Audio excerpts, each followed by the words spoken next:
Bonjour et bienvenue dans cette vidéo consacrée sur la gestion des fonds de riposte contre la récente pandémie et le vol de bébés dans les hôpitaux au Cameroun. La gestion des fonds de riposte contre la pandémie au Cameroun fait l'objet d'une grande attention ces derniers jours. Un nouveau rapport de la Chambre des comptes indique que la gestion des fonds de riposte contre la pandémie n'a pas été efficace ni transparente. Selon ce rapport, plusieurs milliards de francs CFA, qui devaient être dédiés au soutien des entreprises et des ménages vulnérables, n'ont pas été mis en œuvre. Des chiffres alarmants. Le rapport indique que 10 milliards de francs CFA n'ont pas transité par les comptes spécialisés, tandis que plus de 26 milliards de francs CFA devaient être dédiés au soutien des entreprises et des ménages vulnérables. La majeure partie de ce budget n'a pas été mise en œuvre. Cette situation a suscité de vives réactions dans le pays, d'autant plus que le rapport souligne que la gestion des fonds de riposte contre la pandémie n'a été ni efficace ni transparente. Si vous êtes nouveau sur notre chaîne News Actualité Afrique, n'oubliez pas de vous abonner si ce n'est pas encore fait, de commenter, d'aimer, et surtout de cliquer sur la cloche de notification pour ne pas manquer nos prochaines vidéos. Des conséquences graves. Cette gestion problématique des fonds spéciaux la pandémie a de graves conséquences. Elle a entraîné des retards dans la distribution des aides destinées aux entreprises et aux ménages vulnérables. Elle a également eu des répercussions sur le système de santé, qui manque de moyens pour faire face à la pandémie. Des interrogations sur l'avenir.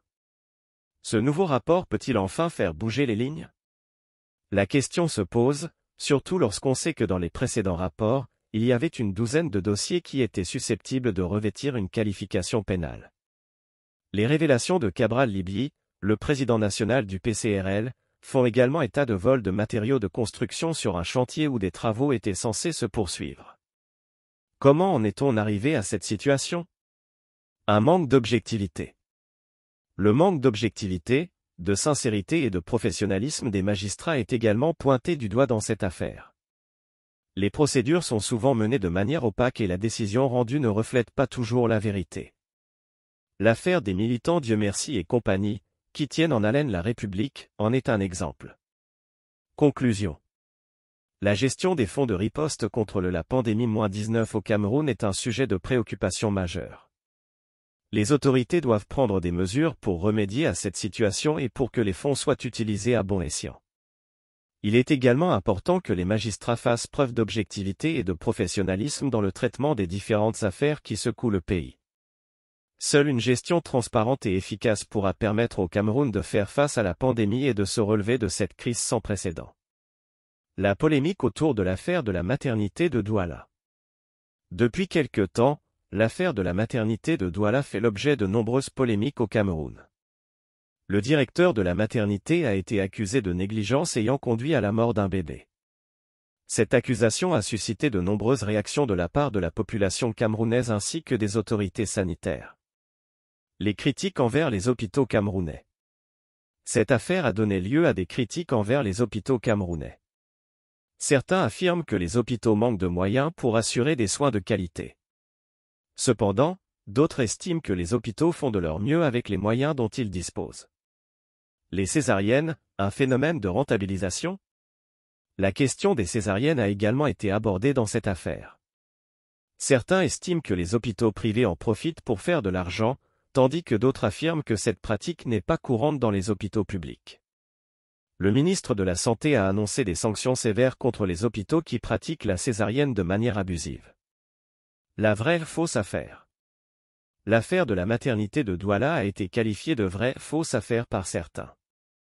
En effet, le directeur de la maternité a affirmé qu'il n'y avait pas suffisamment d'éléments objectifs pour prouver sa négligence. Cependant, certains éléments laissent penser qu'il y avait effectivement un problème, comme le fait que la patiente ait été envoyée dans plusieurs hôpitaux avant d'arriver à la maternité de Douala. La réunion avec le ministre de la Santé. L'affaire de la maternité de Douala a été évoquée lors d'une réunion avec le ministre de la Santé. L'avocat de la famille de la patiente a exprimé son mécontentement et a soulevé plusieurs éléments qui remettaient en cause la version du directeur de la maternité. Cependant, certains éléments, comme le stade de la grossesse, ont été mis en doute par d'autres parties prenantes. En somme, l'affaire de la maternité de Douala est complexe et a suscité de nombreuses réactions. Si certains estiment qu'il s'agit d'une fausse affaire, d'autres estiment qu'il y a effectivement eu des négligences de la part de la maternité. Les autorités sanitaires ont pris des mesures pour sanctionner les hôpitaux qui pratiquent la césarienne de manière abusive. L'affaire du vol de bébé à l'hôpital de Quintet. L'affaire du vol de bébé à l'hôpital de Quintet a créé une grande agitation dans l'opinion publique. Cette situation serait très grave si elle s'avérait vraie. Néanmoins, cette affaire soulève des questions plus profondes. Le bonheur des gens se fait parfois contre leur propre gré. Lorsque des gens ont été martyrisés par le passé, ils peuvent être enclins à sacrifier leur propre bonheur pour maintenir leur engagement et éviter la zombification générale. Il est important de garder cela à l'esprit. La dame victime de vol de bébé. Si la dame en question est vraiment victime d'un vol de bébé et qu'elle a pu témoigner, cela prouve qu'elle est plus qu'une simple victime. Il est important de convoquer l'image de Fanon à cet égard. Les éléments objectifs de l'affaire. Il est important d'évoquer les éléments objectifs de cette affaire. En effet, si l'on souhaite parler de cette situation de manière constructive, il est essentiel de se baser sur des faits concrets. Le carnet et le procès. Il est important de se demander si le carnet constitue une preuve recevable en justice. Est-ce qu'il y a un procès en cours? Si tel est le cas, il conviendra de se pencher sur la question de la plaidoirie. La position du confrère. Il est important de savoir si le bébé en question est celui du confrère. Si tel est le cas, il est primordial de connaître sa position sur les éléments de l'affaire. Toutefois, si le bébé ne concerne pas directement le confrère, il est inutile de s'y attarder. Le maintien de l'opinion publique en éveil. Il est essentiel de maintenir l'opinion publique en éveil face à ce genre de situation. Les affaires de ce type ont tendance à diviser l'opinion publique, ce qui peut affaiblir la solidarité de la population. Il est donc important de maintenir la pression pour que les responsables de l'hôpital de Quintet assument leurs responsabilités. Une vraie affaire faussée. Il ne faut pas considérer cette affaire comme une fausse affaire, mais plutôt comme une vraie affaire qui a été faussée. Il est important de prendre en compte les éléments à notre disposition depuis le début de l'affaire et de tenir compte de ce que la dame victime de vol de bébé a déclaré elle-même. En conclusion, il est essentiel de prendre en compte les éléments objectifs de cette affaire et de maintenir l'opinion publique en éveil pour éviter que les responsables de l'hôpital de Quintet ne soient pas tenus responsables. La ferme maternelle Zoko, une affaire close ou en suspens? L'affaire de la ferme maternelle Zoko qui a secoué le Cameroun ces dernières années est-elle close ou en suspens? C'est la question que beaucoup de personnes se posent, car malgré les procès et les nombreuses déclarations faites par les différents acteurs de cette affaire, les tenants et aboutissants de cette affaire restent flous. Dans cet article, nous allons analyser cette affaire et essayer de déterminer si elle est close ou en suspens. Des acteurs politiques impliqués dans l'affaire. L'avocat Charles Tchunga a démontré que la mort de Matunel Zoko n'était pas un simple crime, mais qu'elle avait des enjeux politiques. Selon lui, les acteurs du haut de la hiérarchie politique seraient les principaux bénéficiaires de cette affaire. En effet, il avait été soutenu à l'époque que l'issue de cette affaire dépendrait du rapport de force entre les différents acteurs. Les acteurs du haut auraient tout fait pour empêcher la lumière d'être faite sur cette affaire. Des manipulations de l'opinion publique. Malgré les procès et les nombreuses déclarations, personne ne sait qui a tué Matenesi. Personne ne sait même qui sont les suspects. En effet, les différentes parties prenantes ont procédé à des manipulations de l'opinion publique en essayant de tirer la couverture de leur côté. Le programme des obsèques de Matenesi Zogo qui a été publié relève d'une manipulation orchestrée par un camp pour rapidement vider la fermeture. Des tests d'ADN demandés. Même le gouvernement n'est pas sûr que Matenesi Zogo a été assassiné. Des tests d'ADN sont demandés pour confirmer que c'est bien le corps de Matenesi Zogo qui a été retrouvé. Cette demande montre bien que cette affaire est loin d'être close. Une affaire en suspens. En conclusion, nous pouvons dire que l'affaire de la ferme maternelle Zoko est en suspens. Malgré les procès et les nombreuses déclarations, personne ne sait vraiment ce qui s'est passé et qui sont les responsables de la mort de Matenesi Zogo.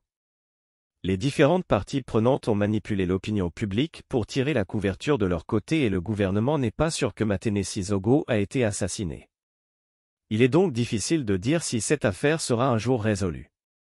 Le respect des droits de l'homme au Cameroun. Le Cameroun est un pays qui a ratifié plusieurs conventions internationales en matière de droits de l'homme. Cependant, selon les observations du groupe de travail de l'ONU, le Cameroun n'a pas donné suite à ces observations. Cette situation soulève la question de savoir si le pays respecte ses engagements en matière de droits de l'homme. Des observations qui restent sans suite. Les observations du groupe de travail de l'ONU ne sont pas contraignantes, mais elles constituent une forme de pression pour les États qui ont ratifié les conventions internationales relatives aux droits de l'homme. Cependant, le Cameroun semble réticent à donner suite à ces observations. Il est vrai que les États sont libres d'interpréter et de mettre en œuvre les conventions qu'ils ont ratifiées. Cependant, le non-respect des observations du groupe de travail de l'ONU donne l'impression que le Cameroun ne respecte pas ses engagements. Une démocratie fragile. Le contexte démocratique au Cameroun est extrêmement fragile. Les libertés fondamentales sont souvent restreintes, et les acteurs de la société civile font souvent face à des difficultés pour exercer leurs activités. Dans ce contexte, il est important que le pays respecte ses engagements en matière de droits de l'homme. Une société où tous les citoyens ont les mêmes droits. Il est important de souligner que le respect des droits de l'homme ne signifie pas encourager les comportements qui enfreignent les lois. Au contraire, il s'agit de promouvoir une société où tous les citoyens ont les mêmes droits et les mêmes devoirs. Il est également crucial que les citoyens se soumettent à la justice. Des choix difficiles. Le respect des droits de l'homme est un choix difficile pour tout État, surtout dans un contexte démocratique fragile. Cependant, il est important que les États respectent leurs engagements en matière de droits de l'homme, même si cela peut parfois être difficile. Des exemples à suivre. Il est intéressant de noter que plusieurs pays dans le monde respectent les observations du groupe de travail de l'ONU. Les États-Unis, le Nigeria, la Côte d'Ivoire et l'Égypte ont tous respecté les observations du groupe de travail de l'ONU. Le Cameroun doit suivre ces exemples et respecter ses engagements en matière de droits de l'homme. Le respect des droits de l'homme est crucial pour toute société. Le Cameroun doit respecter ses engagements en matière de droits de l'homme, même si cela peut être difficile dans un contexte démocratique fragile. Le respect des droits de l'homme ne signifie pas encourager les comportements qui enfreignent les lois, mais promouvoir une société où tous les citoyens ont les mêmes droits et les mêmes devoirs. Le manque de respect dans les débats télévisés.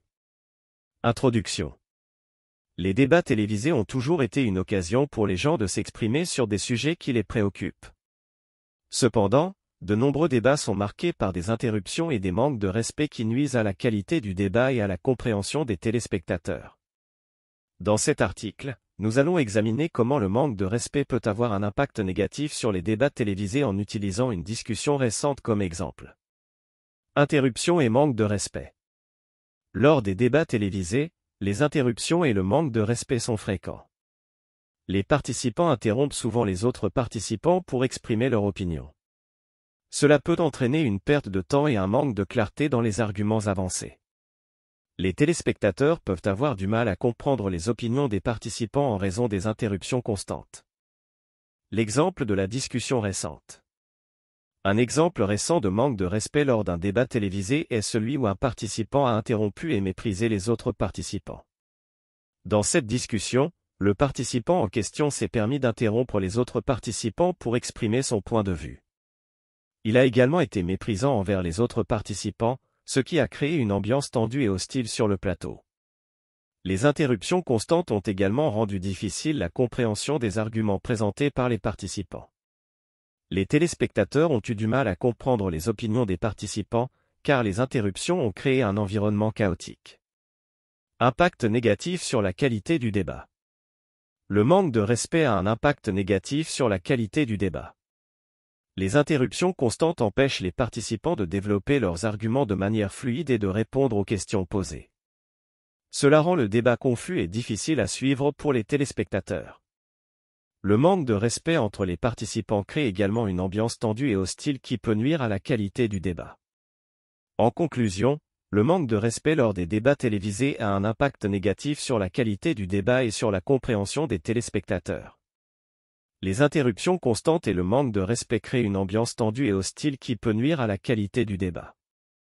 Il est important que les participants aux débats télévisés se respectent mutuellement et respectent les règles établies pour que les débats puissent être compréhensibles et utiles aux téléspectateurs.